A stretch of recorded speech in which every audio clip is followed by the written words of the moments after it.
আমার মনে আছে আমি ট্রেনে করে কলকাতা এসেছিলাম। তখন ওই বালিগঞ্জ স্টেশনে ওই ব্রিজ হয়নি, তো তখন সন্ধে হয়ে গিয়েছিল।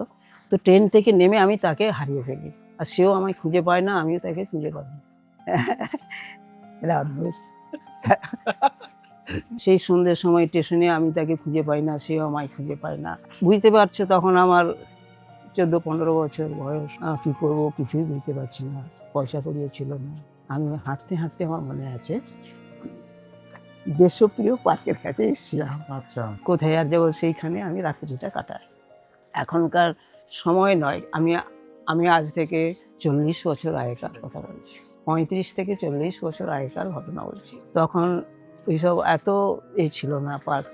জায়গায় ওখানে রাত্রিটা কাটাবার পর যখন ভোর হলো তখন খিদে পেয়েছে, পয়সা কড়ি নেই, কিছুই নেই। এই ইটের টুকরো টুকরো দিয়ে একটা ছবি এঁকেছিলাম। তারপর দেখলাম তখনকার যে পয়সা অনুযায়ী 5 পয়সা 10 পয়সা হিসেবে প্রায় 1 টাকা 1.5 টাকা মতো হয়ে গেছিল। মানে আরামসে। নিচে এঁকেছিলেন? ফুটপাত ছিল, আচ্ছা, তখন আচ্ছা। এত কটুরা ছিল না, মাটিরও ছিল ঠিক, খানিকটা। বেশ আরামসে আমি খাওয়া দাওয়া করলাম, আমার ফুটপাতে চায়ের চা নিয়েছিলাম। সেদিনটা আমার ওইখানেই কেটেছিল। তার পরের দিনও আমি ওখানেই ছিলাম রাত্রি। তার পরের দিন না এক ভদ্রলোক আমার ওখানে এসেছিলেন। মানে সবাই যাচ্ছে রাস্তা দিয়ে, তো এক ভদ্রলোক আমায় জিজ্ঞেস করলো আমি কেন, আমি এখানে চলে এসেছি, কি আমার পরিচয়। তো আমি তাকে বললাম যে এরকম হারিয়ে গেছি, ইয়ে আছি। তো উনি সব শুনলো, শুনে বললো ঠিক আছে তুমি চলো। হুম। উনি আমার পাশেই থাকেন, উনি নিয়ে এলেন, ওনার স্ত্রীকে বললো। তো ওনার স্ত্রীও খুব একজন স্কুল টিচার, হুম। আর উনিও একজন নামকরা কমরেড আচ্ছা, সে সময়।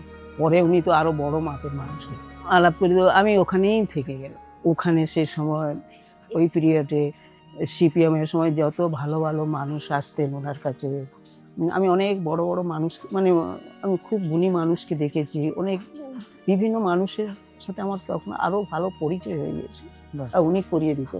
রামকুমার এই ভালো ছবি আঁকে, ভালো মূর্তি করে, পরিচয় করাচ্ছে। করেছে।